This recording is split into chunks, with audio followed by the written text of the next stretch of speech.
गोकर्णाच्या फुलाला आपल्या संस्कृतीत, आयुर्वेदात आणि पूजाविधीत विशेष महत्त्व आहे. भगवान शिवांना गोकर्णाचे फूल अर्पण केले असता अत्यंत शुभ मानले जाते.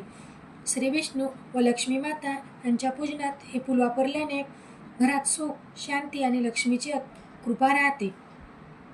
या फुलाचे रूप शंखाप्रमाणे असल्यामुळे या फुलाला शंखपुष्पी फूल असेही म्हटले जाते.